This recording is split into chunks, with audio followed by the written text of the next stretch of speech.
five UAP incidents occurred at Vandenberg Air Force Base, home to the National Missile Defense Project, a top national security priority.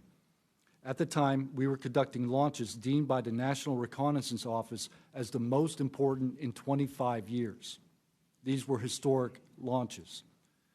These facilities were vital, and they were repeatedly visited by UAP.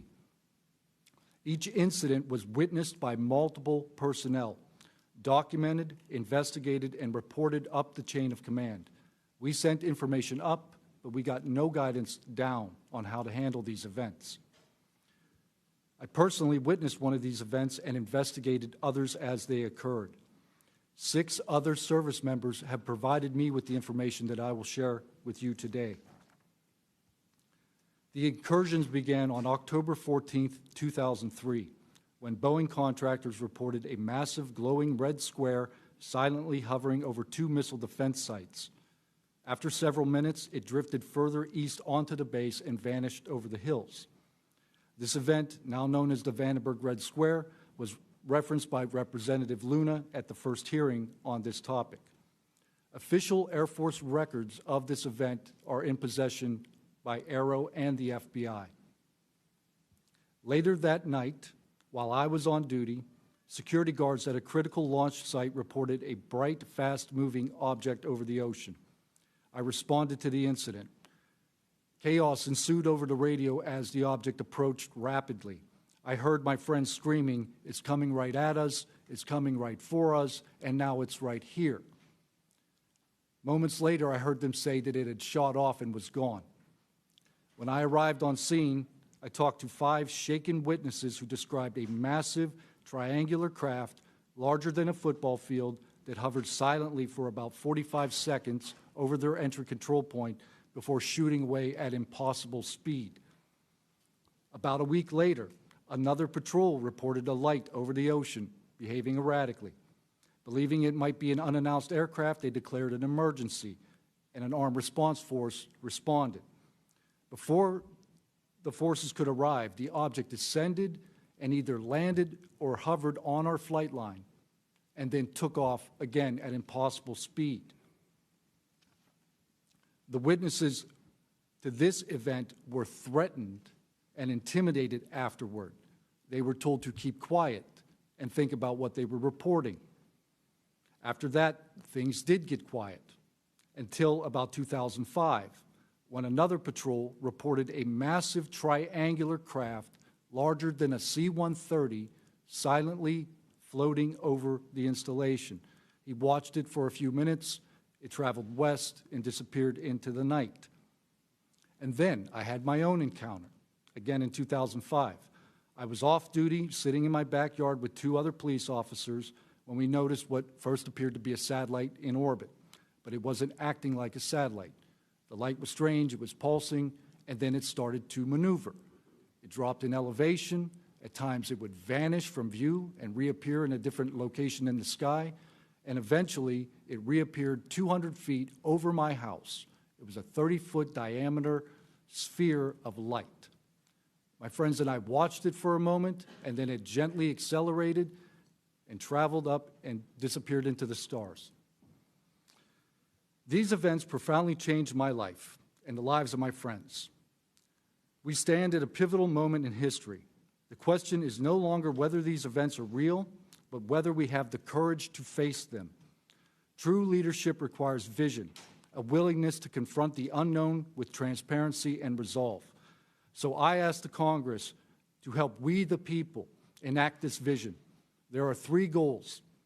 Fund independent research and treat UAP study with the same seriousness as we would any other scientific field. 2, end secrecy and overclassification. Transparency is the foundation of truth. Without it, witnesses like us are dismissed. 3, protect the witnesses. Many stay silent out of fear for their careers, reputations, and the safety of their families. Protect them, and you will embolden others to join this cause. These phenomena challenge our deepest assumptions about reality, consciousness, and our place in the universe. Exploring them can unlock transformative breakthroughs in technology, biology, and human understanding. Let this be the moment when America chooses courage over fear, transparency over secrecy, and progress over stagnation.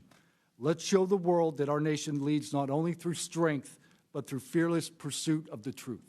Thank you. Thank you, Mr. Nuccetelli.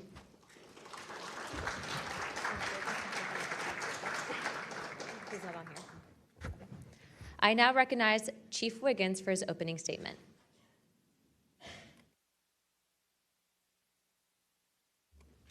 Please press your button. Thank you. Good morning, Chairwoman Luna, Ranking Member Crockett, and members of the task force and the committee.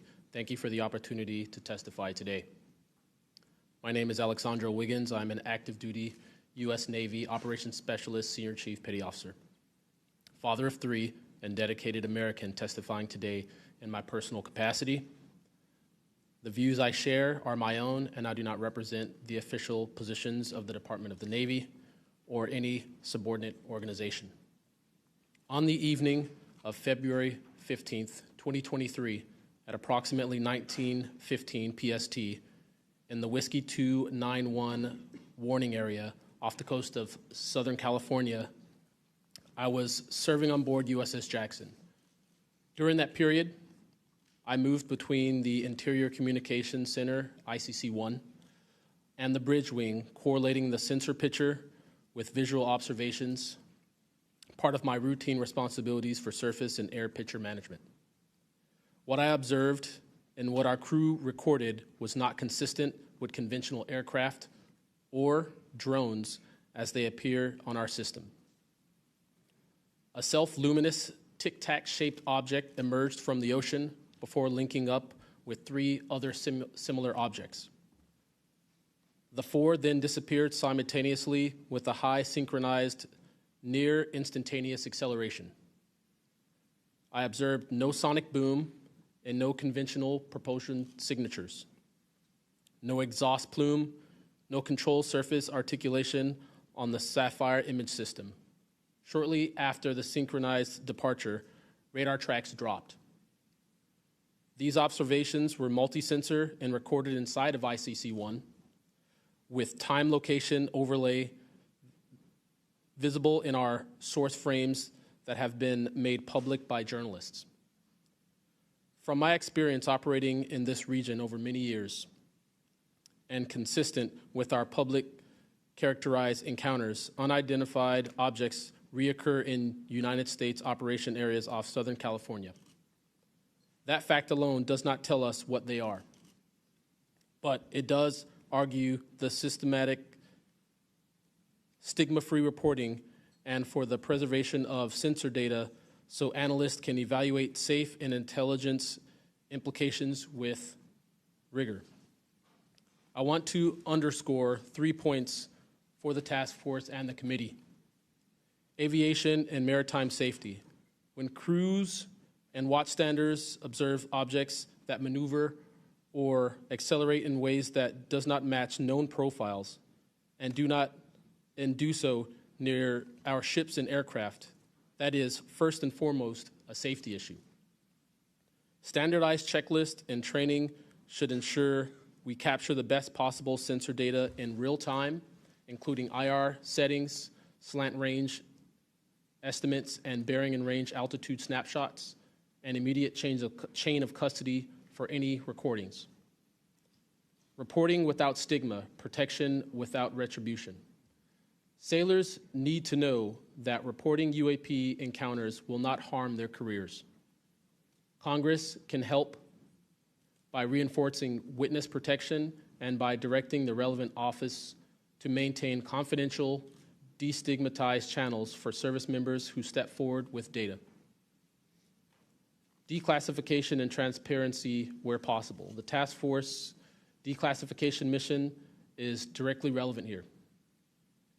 Where operational security permits releasing metadata preserved sensor excerpts or at least technical summaries would improve public trust and accelerate outside scientific scrutiny. That includes when feasible, the time geo-reference IR frames and radar parameters needed for independent analysis. To be clear, I am not here to make claims beyond my lane. I am here to provide a first-hand account of what I saw, what our systems recorded, and why it matters for safety, for intelligence, and public confidence. My request to you is practical. Help us capture, protect, fairly evaluate the evidence, and provide a safe pathway for those in uniform to report it. In closing, I want to thank the committee and the task force for holding this hearing and for placing this discussion in a forum where evidence can be examined carefully and openly. I appreciate your attention and stand ready to answer your questions. Thank you. Thank you, Chief.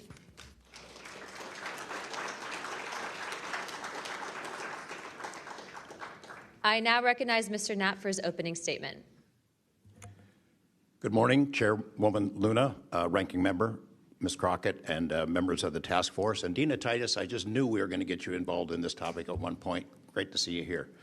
I'm George Knapp, Chief Investigative Reporter at KLES TV in Las Vegas.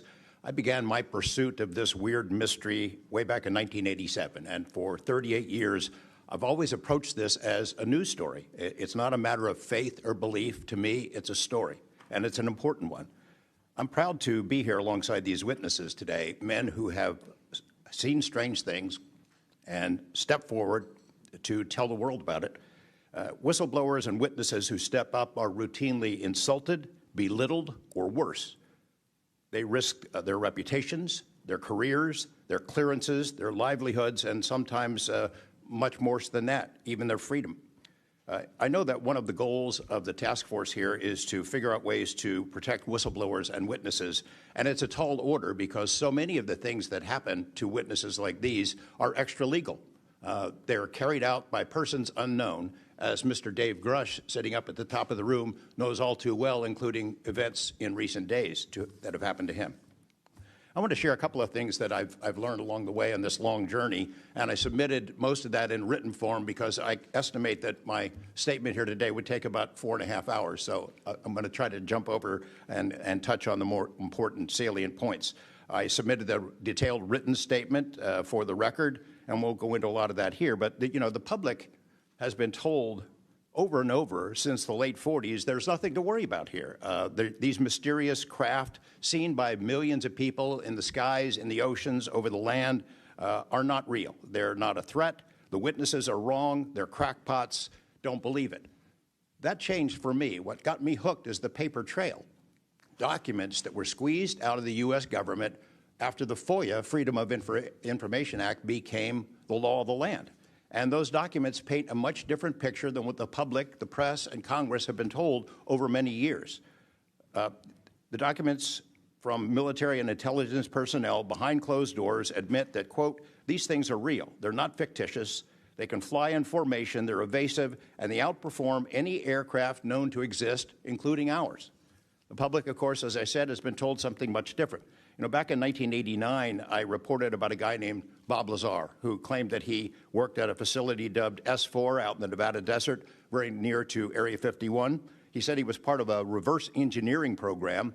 He said there are alien craft that will be taken apart to figure out how they operated out there, and that was a pretty tall order. I had clearly taken a dive into the deep end of the pool there. But in the years since then, I've interviewed dozens of other people, and I've detailed what their testimony has been in the written statement. They include Senator Harry Reid, Senator Howard Cannon, also of Nevada, a guy named Al O'Donnell, who was the first general manager of EG&G in Nevada, which managed the Nevada test site, which blew up hundreds of nuclear weapons. There's a guy named Dr. James Lakatsky, who was a career scientist with the Defense Intelligence Agency, who was the guy who initiated a program called OSAP, Advanced Aerospace Weapons Systems Application Program, which is, as far as we know, the largest acknowledged UFO program ever funded by the U.S. government, which put together an amazing pile of information that members of this committee and the world, most of which they have never seen. The DIA still hasn't released 95% of what was prepared by that program at a cost of millions and millions of dollars. The one name I do want to bring up in this session, though, is Robert Bigelow. So looking into the idea of crash retrievals and reverse engineering. While OSAP, that program, was active, the DIA's contractor, Robert Bigelow of Las Vegas, made a bold attempt to acquire physical proof of UFO crashes. It's been widely reported and suspected that Lockheed Martin is one of the contractors, the defense contractors, that has held this stuff, stored it away in secrecy, and tried to figure out how it works. I have confirmed on the record that Robert Bigelow and a trusted colleague from OSAP met with and negotiated with senior executives at Lockheed Martin and hammered out a deal wherein Bigelow's company, Bass, would receive a quantity of unusual material that had been stashed away and protected at a facility in California. That material was not made here. I want to move on now to the Russia files, because that was going to be sort of the central impetus of what I was going to talk to you about today. Back in the early 90s, I got into Russia, met with a number of their defense officials, Ministry of Defense and others, who confirmed for me that Russia had been doing the same thing the United States had been doing, that is, secretly studying UFOs while publicly saying something completely different. The documents and interviews that I obtained and have now shared with this task force show that the USSR launched what is almost certainly the largest UFO UAP investigation in the world. The first phase of that was an order was sent out to the entire USSR military empire that every unit, you see anything strange in the sky, a craft, an orb, something unusual, you had to gather all the evidence, collect testimony from the witnesses, look for physical evidence, and all of that information went into one program at the Ministry of Defense. Thousands and thousands of these reports came in. A lot of them were first routed to the KGB, but then back to another program that came after this collection effort called Thread 3. And Thread 3 was an analysis program.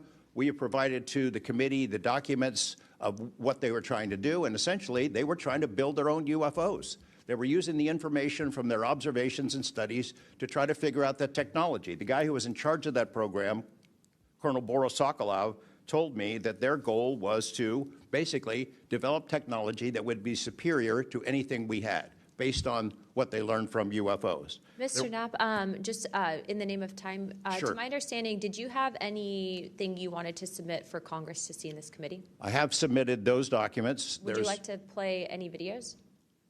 Do you have a video that you would like to play? I don't think it's for me to play. No, that was for Alexander.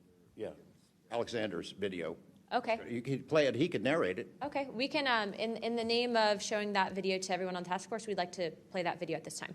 Sure.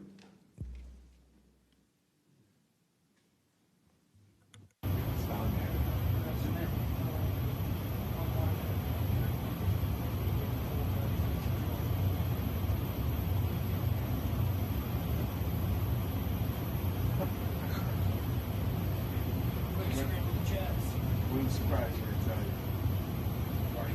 you. You call it the VVSS team. Yeah, like 22,000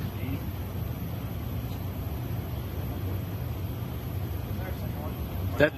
That shit took off earlier.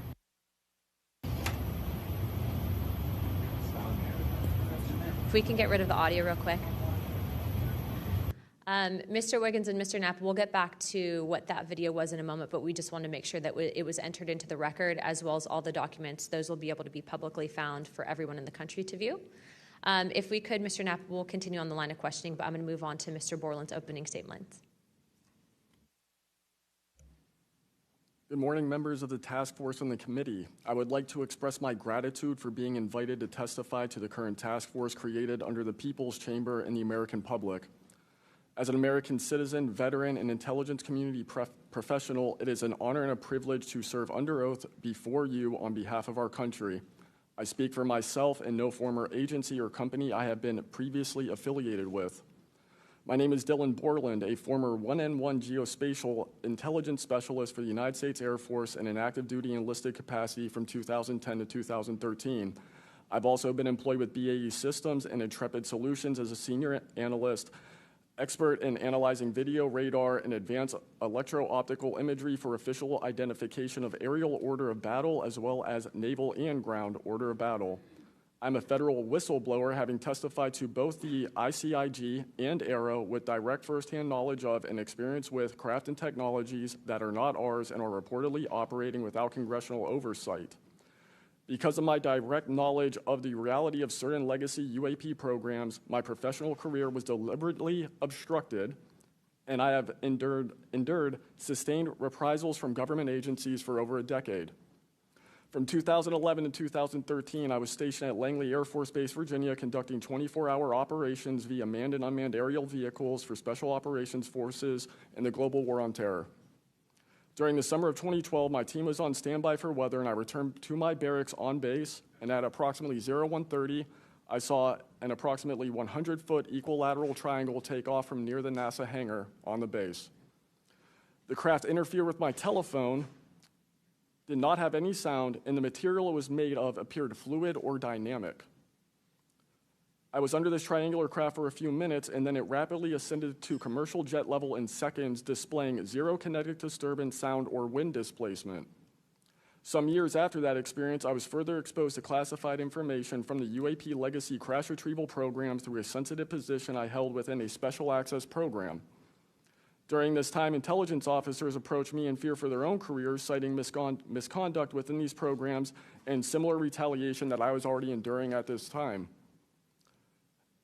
These issues include medical malpractice committed by Veterans Affairs staff, denial of work I performed while enlisted in the United States Air Force, forged and manipulated employment documents, workplace harassment, including colleagues being directed to not speak with me, manipulation of my security clearance by certain agencies, blocking, delaying, and ultimately removing my ability to be employed within the IC.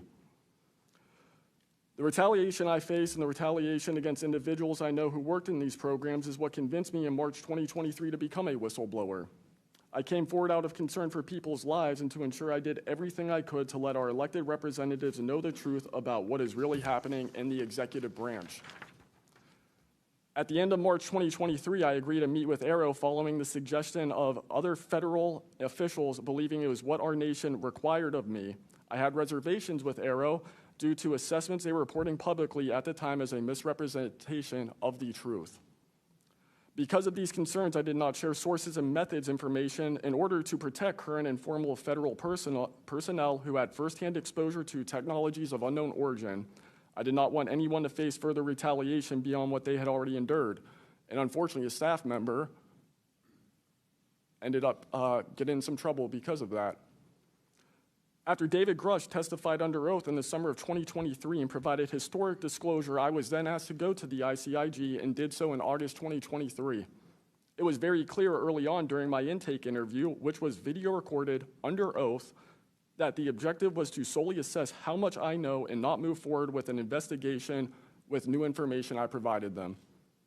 The aftermath of that IG complaint still troubles me to this day.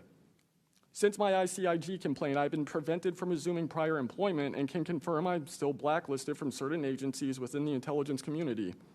In addition, multiple agencies attempted phishing attacks to assess what I had divulged to the Inspector General, including being asked to disclose details of my ICIG complaint during a CI polygraph for a position unrelated to UFO UAP matters as recently as November 2024.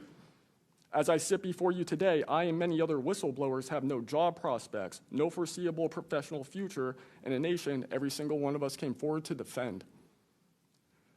Numerous individuals have come forward in various ways to reveal the truth of the UAP reality as patriots and defenders of our nation. Yet many feel discarded, isolated, hopeless, separated from the country they serve. Efforts to rectify this situation for all whistleblowers have been difficult and troubling. And to my fellow whistleblowers and officials who know this information, I offer you my apology, something that I have never gotten, and I'm giving it to you. I swore an oath to the Constitution of the United States, an oath that demands truth and transparency for our democratic republic to function. Each day, these truths remain hidden from our citizens. Humanity drifts further from the principles our nation was founded to uphold. Each day, victims of crimes committed by agencies and companies maintaining this secrecy are denied justice as another day our Constitution is shredded. In 2023, Patriots provided this committee and the executive branch with undeniable proof of the UAP reality, and I commend your continued commitment. The future of humanity is one which we either travel to the stars or regress to the Stone Age with this technology. My career has been to deliver critical information to decision makers. Your role as elected by your representatives is to act on it. The time to act is now. Thank you.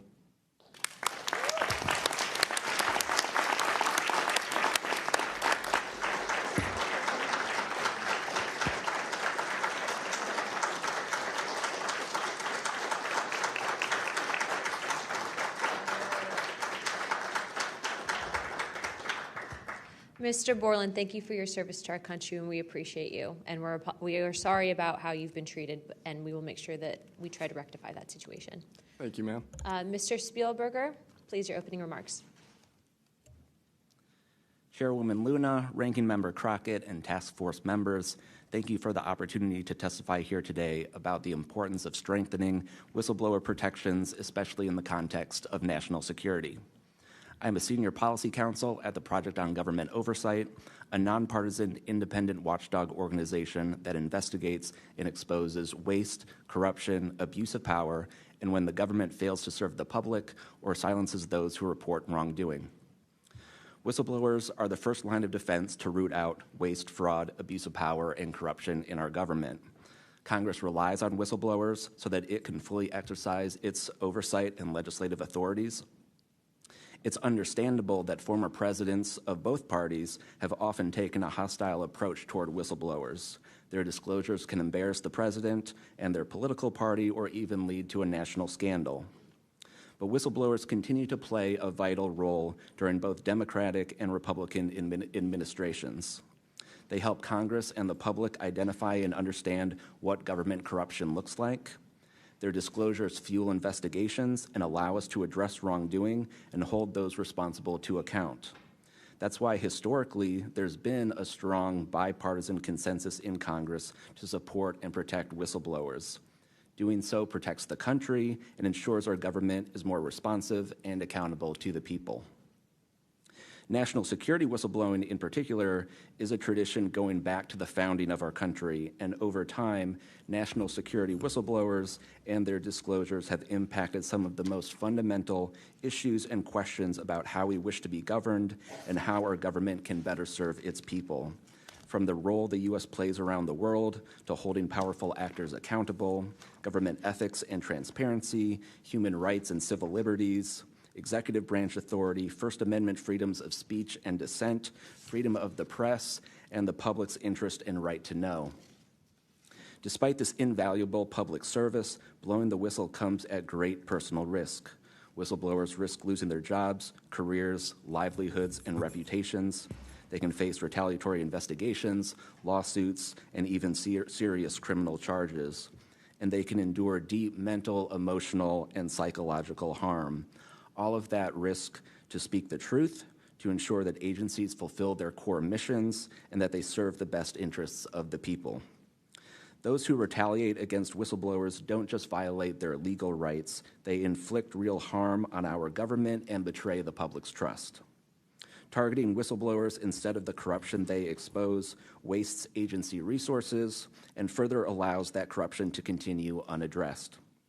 It can instill a chilling effect across an agency, fostering a climate of fear and distrust, quieting dissent and free speech, and deterring potential whistleblowers from coming forward in the future.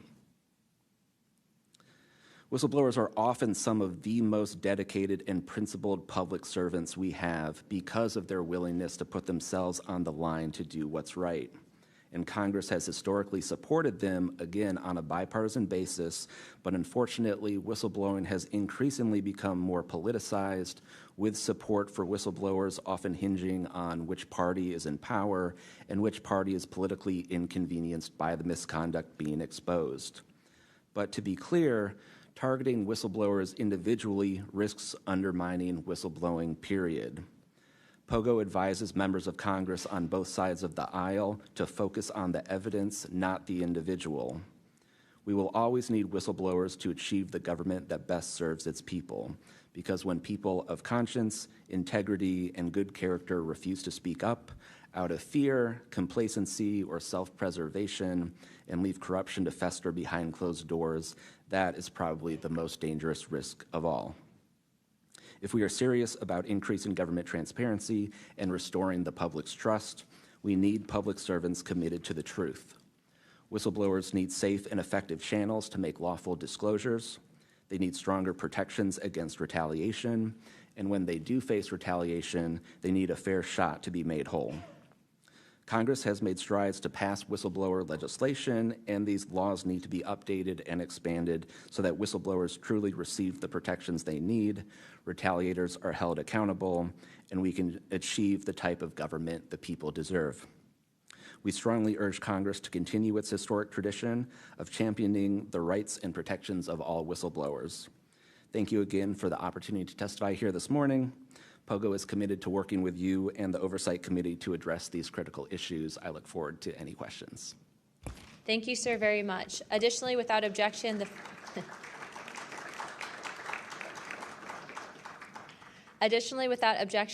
following members are waived onto the task force for the purpose of questioning witnesses at today's hearing: Representative Perry of Pennsylvania and Representative Grothman of Wisconsin. Sorry, and Representative Biggs from Arizona. I already got you, but yeah, we're good.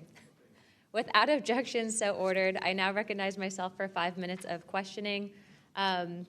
Also, as my friend Mr. Moskowitz might have to go, would you like to go now? Okay, all right. Mr. Borland, in your testimony, you described witnessing large triangular craft while stationed at Langley Air Force Base in 2012. Can you explain what you observed in terms of size, behavior, and why you're confident it was not conventional technology? Great question, ma'am. So on the base, I lived in the barracks. There was a little smoke pit outside. I was there on the telephone and looking across to the flight line, and I see a white light pop up and stop about 100 feet in the air. I thought it was a weather balloon. I've seen tests from there before, weeknight, normal thing, not surprising. I actually finished my cigarette, and I began walking up towards the flight line. There is a track, and because I was on 3 months of night work, I would walk the track at night when we were weather down. And as I began walking towards the flight line and the track, the light then flies across the base, across the flight line, and as it flies to me, a triangle manifests around the light. I can't tell you if it's active camouflage. I can't tell you if it appeared around the light, but I can tell you that it was a white light, and then it was a triangle. It stopped about 100 feet in front of me and approximately 100 feet above me. My telephone got extremely hot, completely froze, dead. I remember how thick it was. It was between 1 to 2 stories thick, equilateral triangle. I could never see the top of it, and the edges were 90 degrees. There were 4 lights in total, 1 light on each corner, and a larger light in the center, 2 to 3 times the size of the corner lights. But what was really odd was the outside. The best way to describe it is like looking at a James Webb telescope picture where you have the colors and then the black background. So the craft itself was this black metallic flake paint, but on top of the craft was this gold, lava, plasma, some type of fluid going over and around the craft. I'm under this for about 2 to 3 minutes, and then the center light flashes 2 to 3 times, no sound, immediately shoots up to commercial jet level minimum, in my opinion, and I immediately feel static electricity all over my body, and then I smell the smell of after a thunderstorm or lightning storm, that really strong summer thunderstorm smell. Gets up to flight level. I'm trying to get my phone reset, and I can only see the center light at this point. If I didn't actually see it take off, I would have thought it was a star. And then it hovers up there, and it begins to slowly move due east out over the Atlantic Ocean. I finally got my phone reset. The entire thing was about, from the time I saw the light pop up near the hangar until it took off out over the ocean, was about 15 minutes. In following up to that question, after you disclosed this information to the intelligence community, Inspector General, you were subject to phishing attempts and job blacklisting. How widespread do you think this is across the intelligence community for those who raise concerns regarding UAP programs?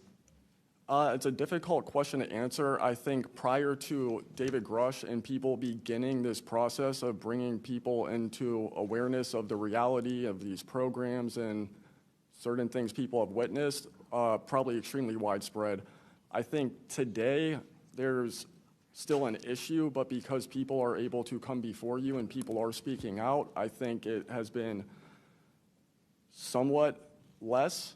I would hope, though, that people would, because if this goes back into closed doors, this is going to get really ugly. What type of behavior have you witnessed from former Aero Director Sean Kilpatrick as well as his staff in relate to this information you provided to them? Did they ever try to classify this information as non-human technology? Good question. The problem with this is that I know what I experienced firsthand, and I know other things.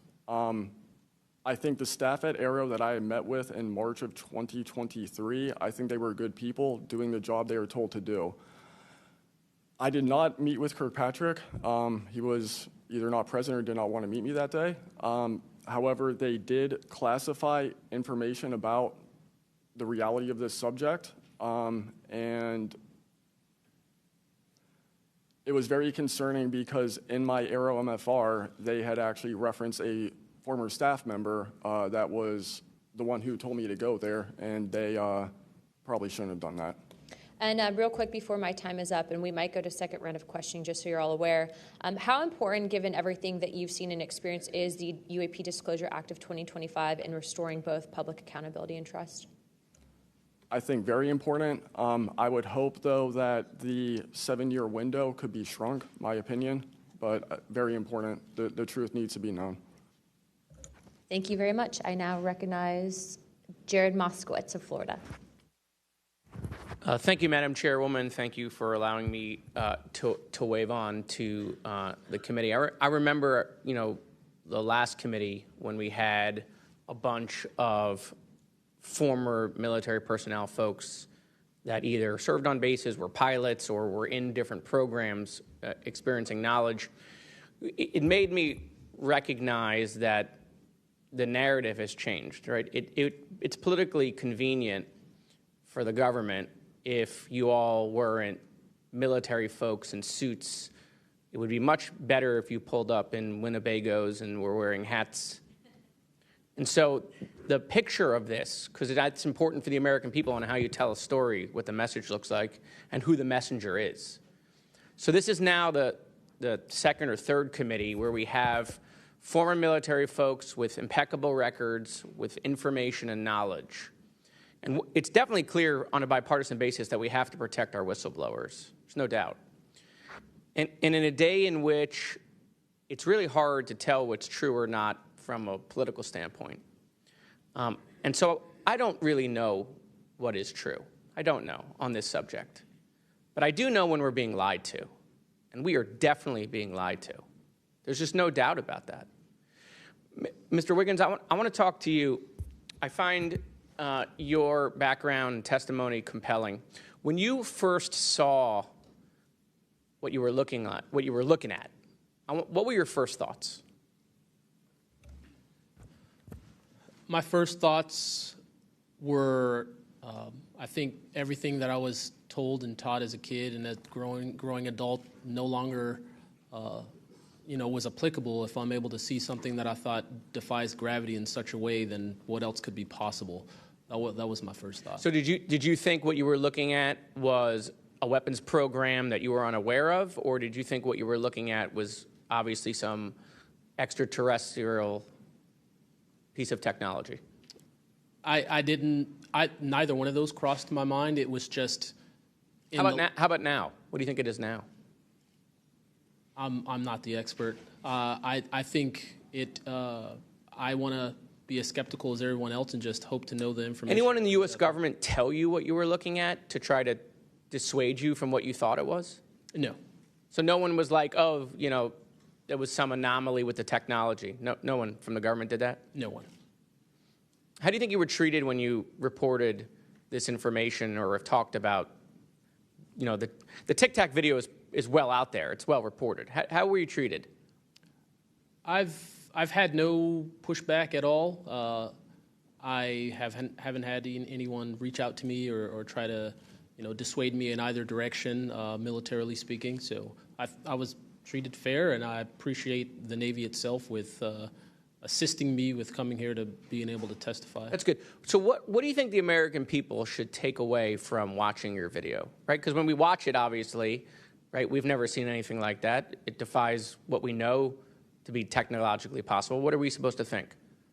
Someone's lying about something. Someone's hiding something, right? That's not normal what you looked at. I think what the American people should think when seeing that video, along with others before me, is that there is something out there, and we should know as the people what it is.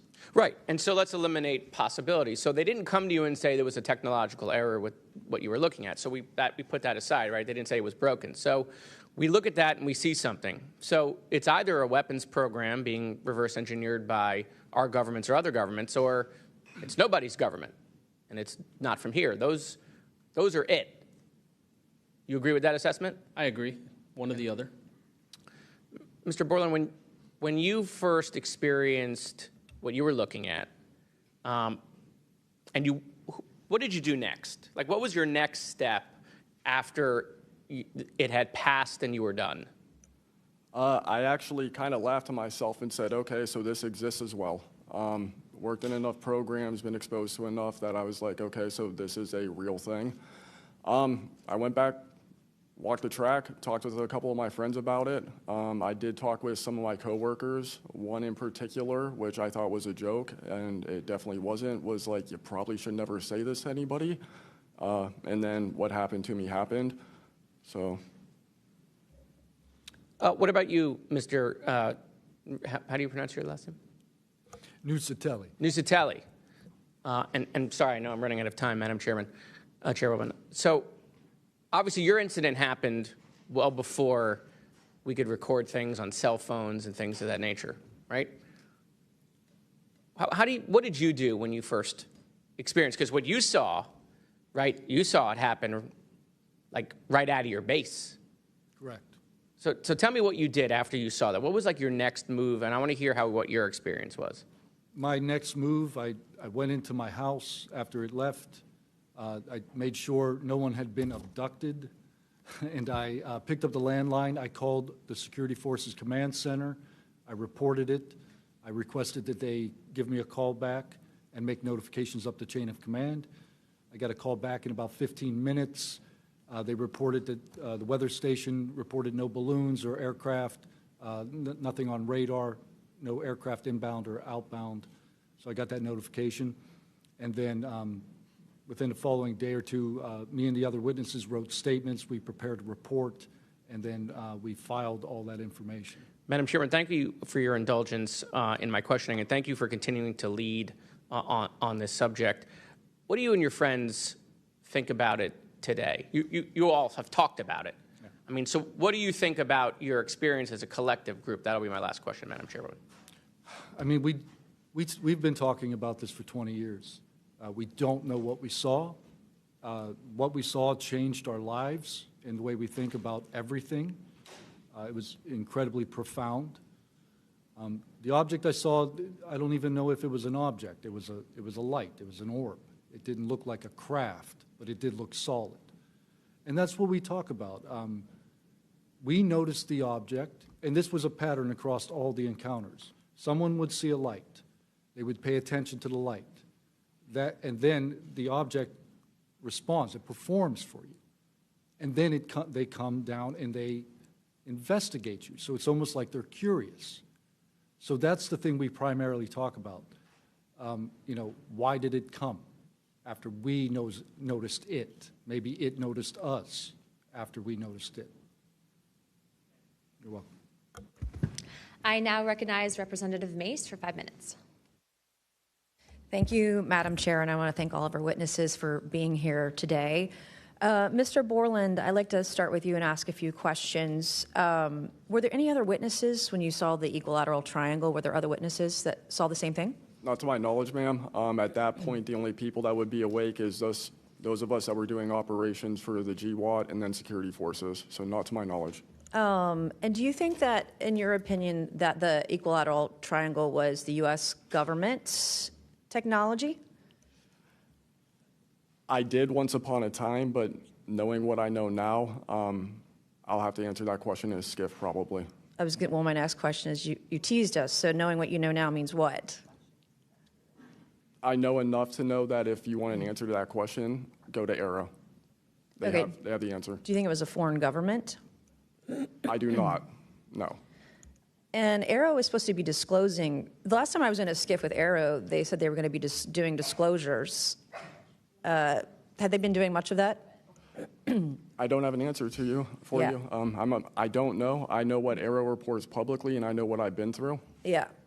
And some of this stuff can be, I think, debunked, right? Sometimes there are weather balloons that look kind of a little funky, or drones or whatever, depending on the angle, direction, speed, et cetera.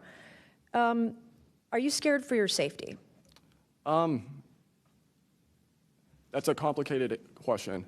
So being here today, if I say the wrong word, technically I can be charged with espionage. Espionage is a death penalty. Whistleblowers have faced it. John Kiriakou, for example. I am not scared for my physical safety in the sense of an agency or company coming to kill me, but I have no job. My career has been tarnished. You know, I'm unemployed, living off of unemployment for the next 3-4 weeks until that's gone. So it's a complicated question. Have there been stories leaked about your life to try to discredit you in the public eye? As of now, I don't know. We know they did that to Mr. Grush. I am aware. Yes, ma'am. They leaked his private medical information, horrific things. It is. Okay, you said in your testimony earlier with the chairwoman, you know other things. I guess that has to be mentioned in a skiff. It would. The other things. It would, pending I'm even legally allowed to speak on, and the people in the room are even legally allowed to hear it.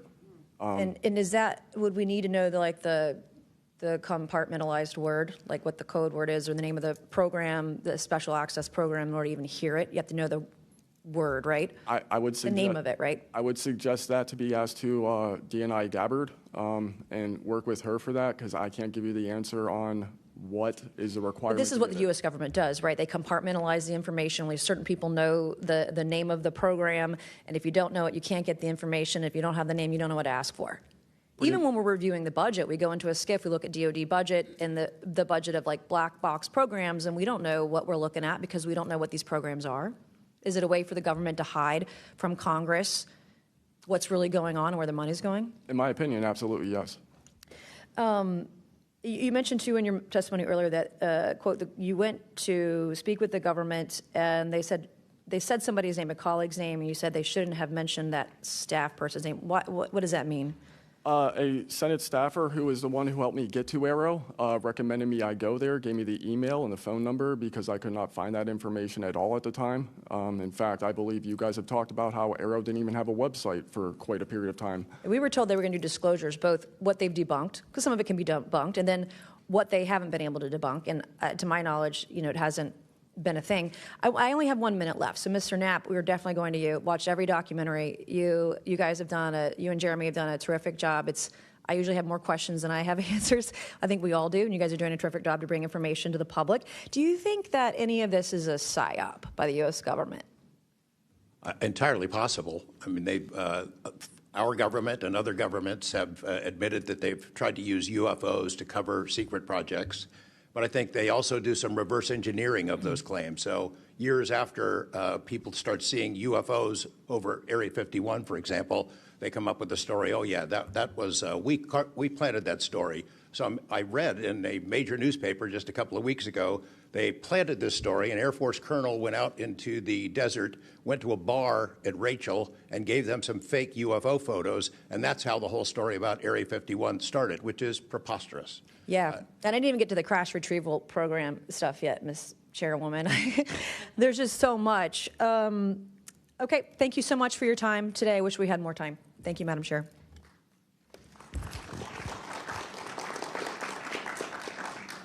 I now recognize Ms. Crockett for 5 minutes.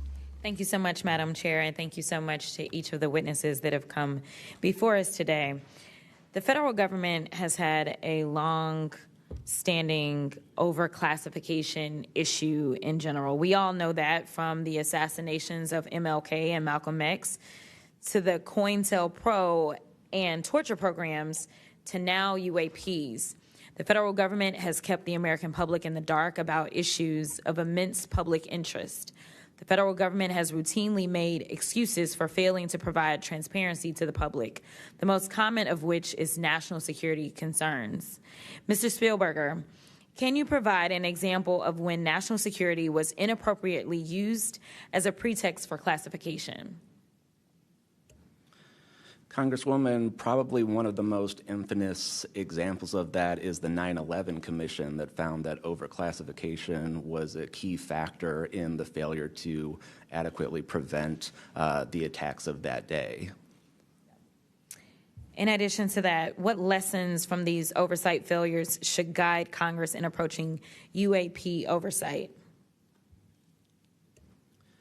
Generally speaking, we would advise this Congress to ensure that agencies adopt a general policy in favor of disclosure instead of a knee-jerk needing to overclassify information and documents. We should ensure that when information is classified or deemed sensitive, it's only for legitimate national security and privacy concerns.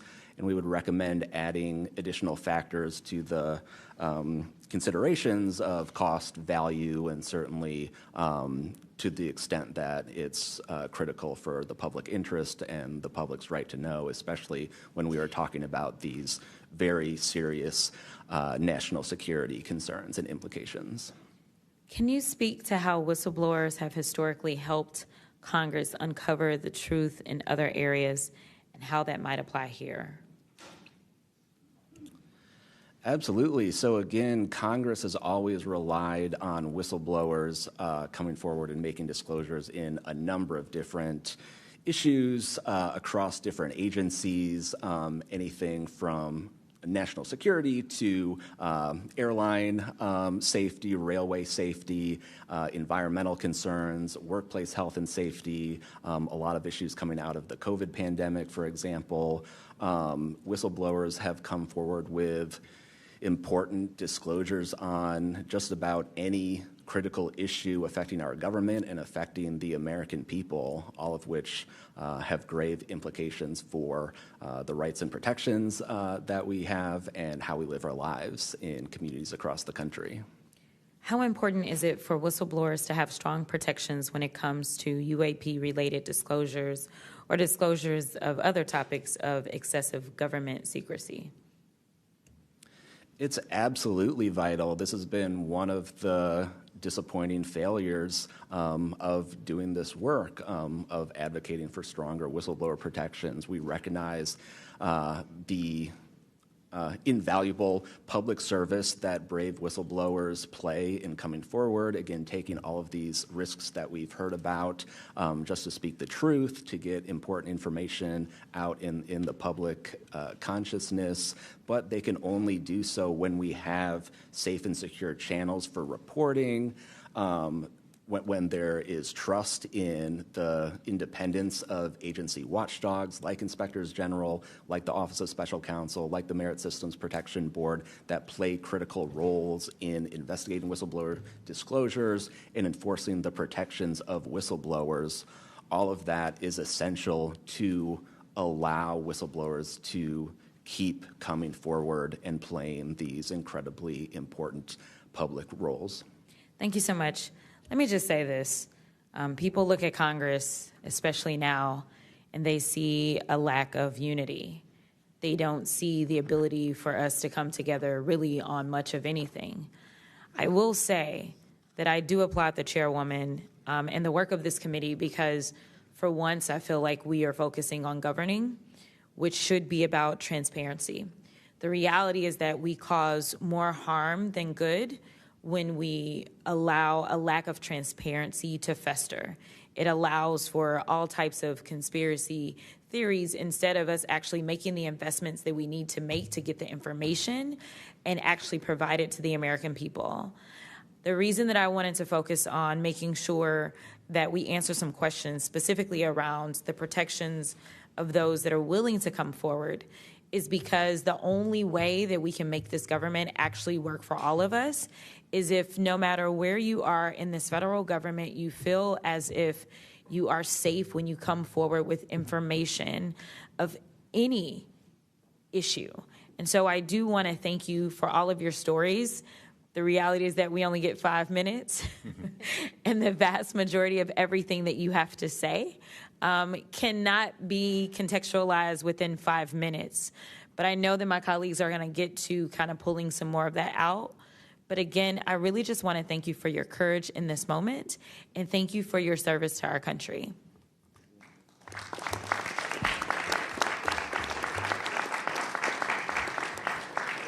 I now recognize Mr. Burchett from Tennessee for 5 minutes. Thank you, Chair Lady, and thank you, Ranking Member Crockett. I see a lot of friends out there, and I see a couple enemies, so I'll kind of remember that. But it's a pleasure being here. I want to remind people, too, this thing is an ongoing deal. We're not going to get this overnight. We've been fighting this battle, some of y'all, for 30 years and maybe longer. I hope we just keep focused on what we're trying to get to is total disclosure.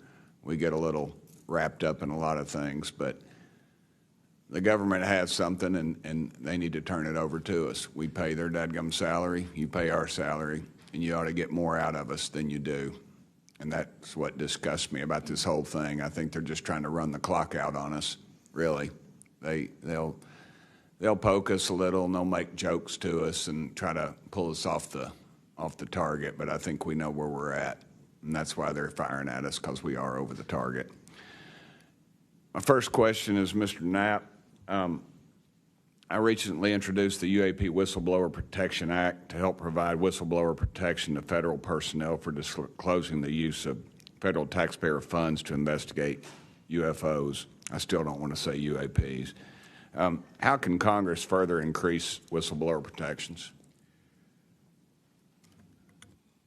I think you got to unleash the dogs and go track down the money and where it goes, because a lot of this stuff has been moved out of government. Sure. As you know, Rep. Burchett, it's been given to private contractors who've stashed it away. They've had it for so long that there's nobody left inside government, or very few, who know where it is. And they do that to keep us from FOIA, correct? Yeah, it's to keep it from FOIA.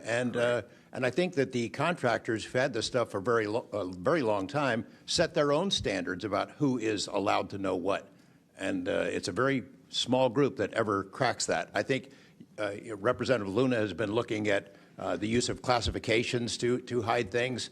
I'm not sure that even this committee getting security clearances that should allow you to see this stuff would allow you to follow where it really goes. I worry about the people that are looking at it and don't even know what they're looking at. I mean, it's gone through so many, since Roswell, for instance. I mean, you think there's nobody even alive that was around any of that stuff. Yeah, so. I don't think they've made much progress from the people that I've talked to. I don't think they've made much progress in learning that technology. Might have made some, but you wonder, the implication is tic-tac. Oh, yeah, that's ours. What flew over Washington, D.C. in '52, is that ours too? When are you going to break that out? You guys authorized tens of billions, hundreds of billions of dollars on weapon systems that can't do half of what we've seen UFOs do. So when do they break this out? If it's really a classified project, could change the world. I don't think they've made much progress, and I think they've been lying to us and to you and the rest of the world, and they're still doing it. Yes, sir, I agree with you. How did you manage to obtain the classified Russian UAP documents, and how did you get them back in the United States? Well, I met this Russian physicist who was in the United States lecturing. And I want to clarify that. I can't even take a thing of honey home on my airplane when I fly back to Tennessee. Yeah, so I did something pretty dumb. And I'm bitter about it, but go ahead. I did something kind of dumb. I met with these officials who, during that time period, glasnost, perestroika, the Russians were trying to open up to the world, and I saw it as a window of opportunity, and it was. And we were able to talk these folks into providing us information that otherwise we would never have seen. Some of that was classified. I found out that they only stamped the top pages of these documents that were classified, so I just removed them. I removed those pages, and I carried them out. And if they'd caught me, I'd be in a gulag still. Yeah. We'd be saying, what happened to George Knapp? Oh, yeah. What happened to the Russians that came forward to you in 1993, and were there any repercussions for them? Well, there were. The first thing that happened when I talked about this after getting back and going through the files and things and sifting through it, the Russian physicist who had helped us introduced all these people wrote back and said there was a huge eruption, that there was the real right, far autocratic forces that wanted a return of the USSR had really go after these guys. They described them as traitors. Nikolai Kapranov, the physicist friend of mine, said, look, if this had happened 5 years earlier, we would be in prison. If it had happened 10 years earlier, we would have been shot. Right. Luckily, at that point, Putin was not in power, but none of those people that we talked to on that trip in 1993 would ever talk to me again. I went back in 1996, and it was like I had the plague. I spoke to different people, but they were scared. And eventually, the story was spun where the Ministry of Defense officials who gave us this information were described as ufologists who said there was nothing really significant to these files. They didn't really find anything a big deal. And I can tell you, you'll see those files that I shared with you, they did find stuff. There was an incident in October of 1982 over an ICBM base where UFOs popped up, was observed over this base where the missiles are pointed at us, United States. These UFOs perform incredible maneuvers. They split apart. They fuse back together. They'd appear and disappear. And right at the end of this 4-hour period, the launch control codes for the ICBMs lit up. Something entered the correct codes. The missiles were fired up and ready to launch, and they could not shut it down. The Russian officers were panicking. The UFOs they disappeared. The launch control system goes back to normal. Colonel Sokolov and his team came in, took the thing apart, could not figure out what it was. It wasn't a power surge or EMPs or some of the baloney excuses that our country has given for similar events involving our nuclear missiles. They thought it was a message from wherever the UFOs were from. And that's a chilling thing. I mean, we were a couple of seconds away from World War III starting, and the UFOs were responsible for it. All right, I'm out of time, but real quick, who are the contractors that have this material, the corporations? Well, one of them is Lockheed. And I'll tell you, I mean, I'm not saying Lockheed's the bad guys. They're doing what they were asked to do. Sure. They have lied about this because that's what they're supposed to do. But Lockheed would be one. There's a list I can give you, Congressman. Some of the big ones, the usual suspects. Okay, thank you. Yield back, Chair Lady. Sorry for going over. It's all good. It's all George Knapp's fault. I now recognize Ms. Boebert for 5 minutes. Thank you, Madam Chair. Chief Wiggins, based on your training and operational experience, could the behavior that you witnessed, a transmedium object vanishing without a sound, be explained by any known technology that we possess or other governments possess? It cannot. No. And has any government agency debriefed you or any of your shipmates regarding the EOIR and radar confirmed UAP encounter aboard USS Jackson? No one has, no, ma'am. What was that encounter like when you brought that up? If you want to briefly summarize that, when you brought that to their attention and then you were not provided any follow-up, who was told and how did you feel when there was no contact back to you? As far as the actual incident happening, yes, or sir. the reporting level? Yes, Chief. It was within the event happening. My duties are to report to the tactical action officer on watch while we're standing watch. So tactical action officer was there. I made my report. I've not had any discussion outside of that day. There's been no communication to me or requests from me within side of the military. But speaking of that actual incident itself, once the report was made to the tactical action officer, that's when I made the decision to ask the individual watchstander that was controlling Sapphire to be able to slew into the location. And that's what you see in the video itself is when the watchstander is slewing in and kind of showing us what we're looking at. But outside of that, that's as far as the reporting went that I know of. Thank you, Chief. Just for the sake of time, Mr. Nuccetelli, has RO, the Air Force, or the FBI ever followed up with you personally about the Red Square event? I did have follow-up by Aero, nothing with the Air Force. The Aero office updated me, I think, at least 2 times. They let me know that They were unable to locate any records, that the records had been destroyed by the Air Force. The Air Force is destroying all their police records every 3 years on a schedule. So you were informed that these documents were destroyed. Well, I have a Freedom of Information Act from the Air Force that states clearly that they destroy all police records on a 3-year schedule. Okay.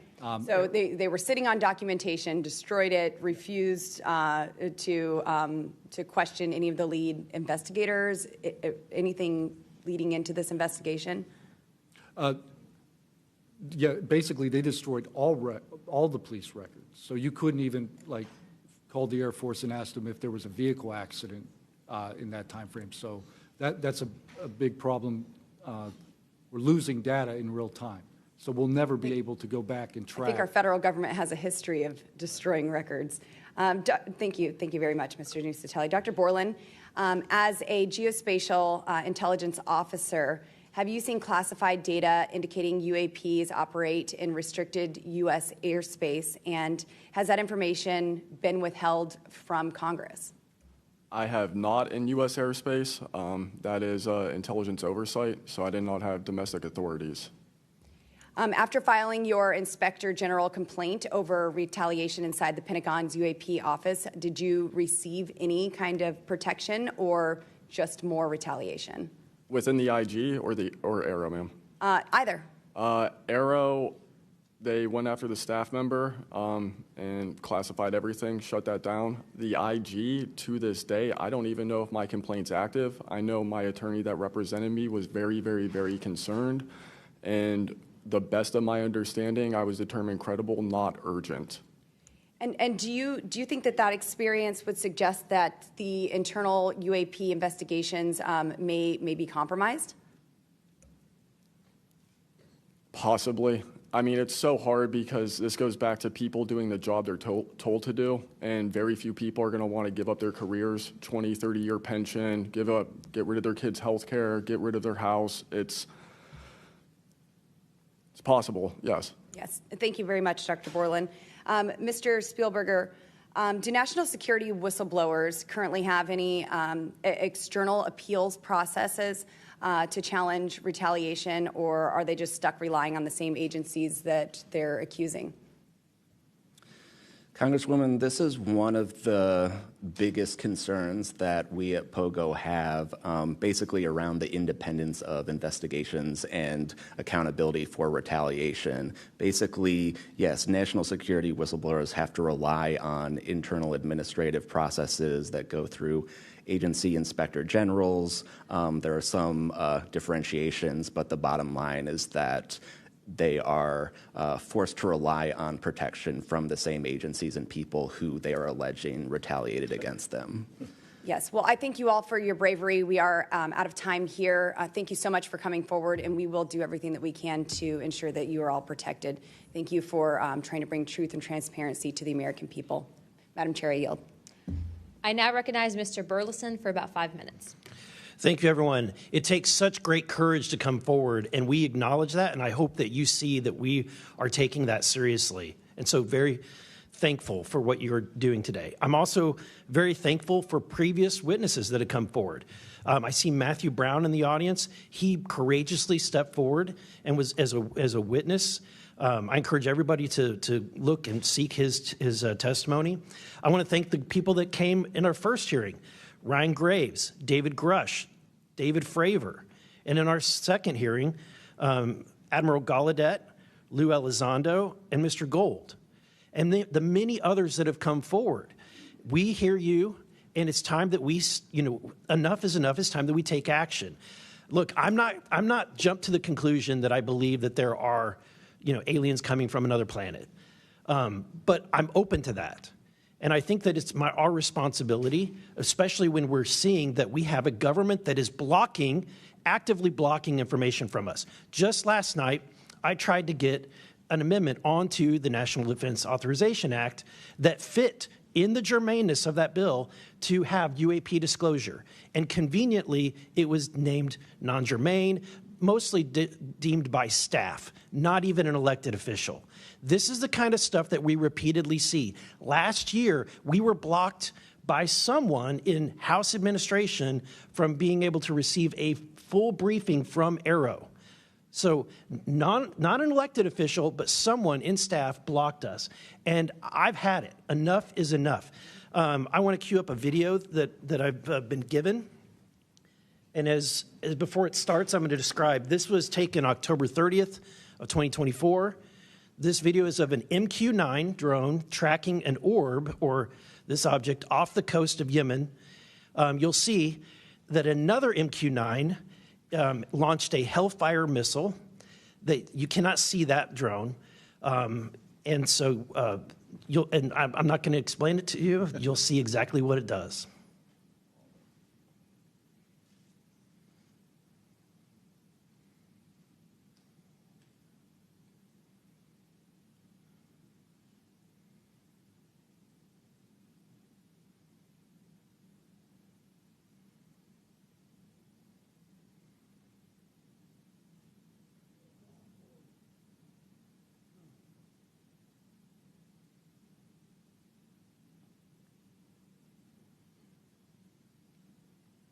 This is when it zoomed out, so you can still see it traveling.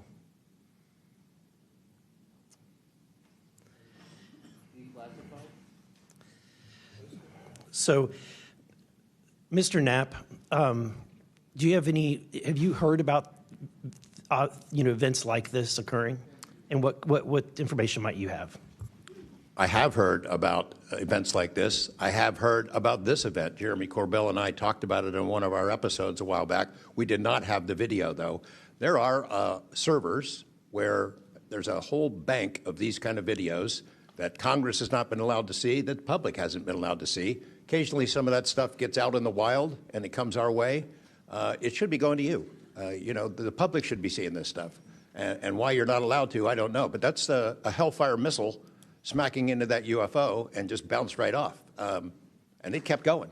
It kept going, and it looks like the debris was taken with it. Yeah, what the hell is that? What flies like that? Again, I'm not going to speculate what it is, but the question is, why are we being blocked from this information consistently?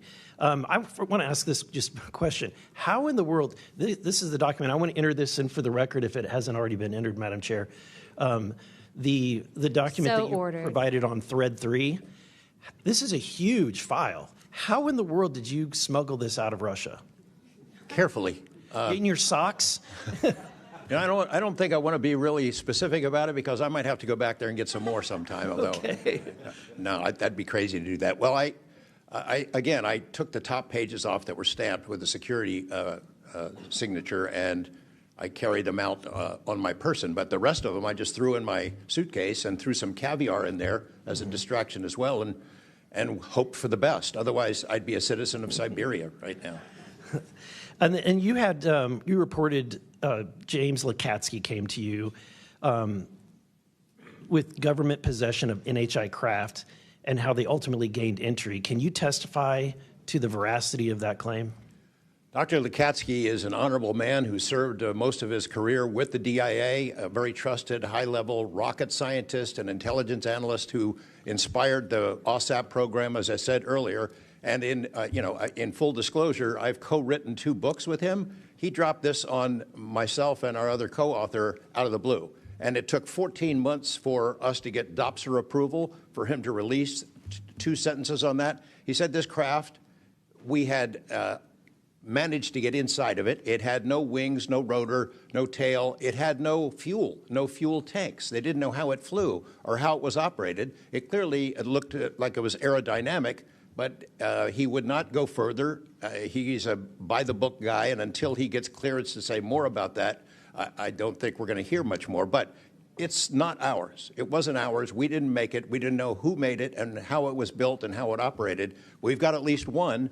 And I don't know, I think that's enough confirmation that we do have recovered discs and materials. Lastly, Mr. Borland, in the classified realm, have you been exposed to undeniable confirmation of NHI technology? And then my second question is Base Systems involved in any way with reverse engineering exploitation of non-human intelligence craft? Yeah, we're gonna have to have a conversation this Skip for that. Whether I'm legally even allowed to answer that, and whether you're even allowed to hear it, sir. Okay. Again, you can sense our frustration. And so I just want to thank you for coming forward. We will continue to fight because, look, this is about making sure that this government belongs to the people and restoring the republic the way it was intended to be. Madam Chair, I also have further witnesses of courageous individuals. It was given to me by Dr. Stephen Greer, including Michael Herrera and his testimony. We have Roderick Castle and his testimony, Randy Anderson, his testimony, Stephen Digna, and others, 3 others, all saying similar things to what the witnesses today have said, and I would like to enter that into the record as well. No objection. Thank you. I now recognize Representative Lee for 5 minutes. Thank you, Madam Chair. I think we need to make sure that we don't get distracted by sensational stories only of unidentified anomalous phenomena and lose track of what the core of this hearing is about. This is all a perfect example of why whistleblowers are so important and why it's so important that we step up and protect them. With Trump, RFK Jr., EPA Administrator Lee Zeldin, and others committed to dismantling government and firing professionals who do dare to speak out against the threats this administration's disastrous policies create, we have to focus on protecting all whistleblowers, not only the ones who are reporting on UAP. I'd like to thank the whistleblowers who have agreed to come before the committee today and speak their truth. This administration's claims to care about waste, fraud, and abuse, and so often it is the whistleblowers who care and who are the tip of the sword fighting against the real waste, fraud, and abuse. One study found that whistleblowers expose fraud at more than twice the rate of third-party auditors. So, Mr. Spielberger, what are some of the best examples of whistleblowers exposing fraud and abuse in the federal government? Thank you, Congresswoman. Again, whistleblowers have played such a vital role across so many different issues. One prominent example goes back to the 2014 VA waitlist scandal. POGO actually played a very instrumental role coordinating with Iraq and Afghanistan Veterans of America. At that time, we received tips and whistleblower disclosures from over 800 different individuals talking about the VA subjecting veterans to extensive wait times in order to get the basic standard of care that they deserve. It's certainly prolonged serious illnesses, even contributing to hastened deaths, and we were able to help shed more light on that issue, which I think just emphasizes the importance, even outside of the national security context. We are often still talking about serious issues and even life and death concerns. And unfortunately, whistleblowing can lead to serious repercussions and retaliation, especially in this vindictive and lawless administration. Mr. Spielberger, in the past, what kinds of retaliation have they faced, and what are we seeing today under the Trump administration?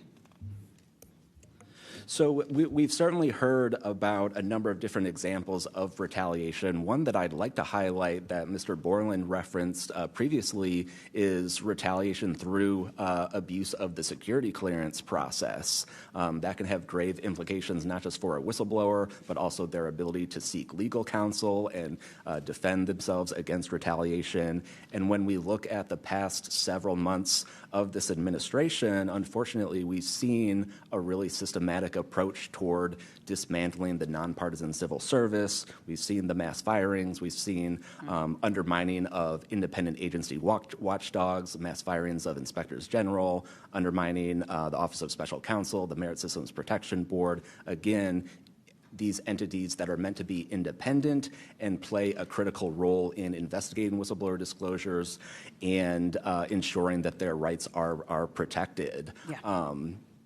Thank you. In 1989, Congress passed the Whistleblower Protection Act and then broadened it again in 2012 to ensure that federal workers could feel free to come forward to their elected officials. And it's a good thing we did, because whistleblowers have played a more important role than ever since Trump has taken office. It was thanks to a whistleblower that we learned that DOJ allegedly put every single American's personal security information at risk by bypassing safeguards and copying all this data to an unsecure server. I ask unanimous consent to enter into the record a New York Times article titled, quote, "DOJ put critical Social Security data at risk," whistleblower says. Good to go. Thanks.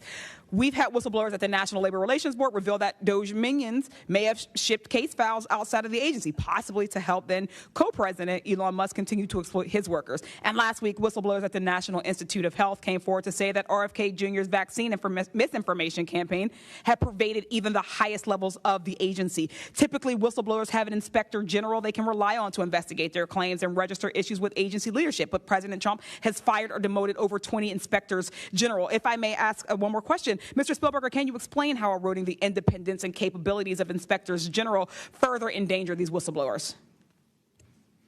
Absolutely. So again, whistleblowers already face incredibly great challenges in coming forward under normal circumstances. And when we erode these entities that are expected and required to enforce whistleblower protections, fairly investigate their disclosures, it calls into question the integrity of their investigations and findings, whether they'll take whistleblowers seriously when they come forward, and whether we can trust that they will use their authority to enforce the protections of whistleblowers who do come forward, essentially whether they will continue in their role as an independent watchdog or basically become a lapdog for a current or future president. Thank you. And I will take no more liberties. I yield back. Thank you. I now recognize Mr. Crane for 5 minutes. Thank you, Ms. Chairwoman, for holding this hearing. Thank you to the witnesses for appearing.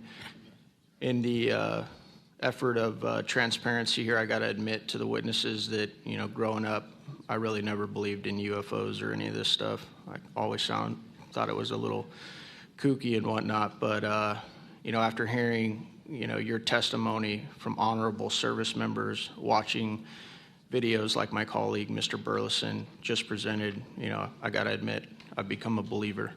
Not that I know where these things come from or, what they really are up to, but I'd like to start with asking the witnesses. Mr. Nuccetelli, you were in the Air Force, right? Yes. Did you believe in UFOs prior to your encounter? I've always been interested. Okay. Yes. Chief Wiggins, you're currently in the Navy, is that correct?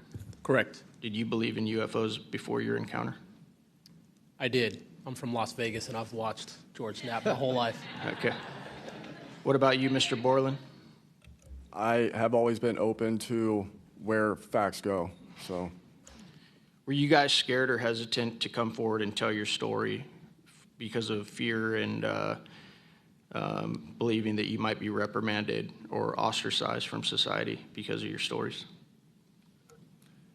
Mr. Nuccetelli? Yes, absolutely. I probably would not have come forward if I didn't have documentation to prove some of my story, and I also wouldn't have come forward without the people that paved the way for us in the first congressional hearing. So, Chief, what about you? Once I got the okay from the Navy from top down, that gave me a level of relief.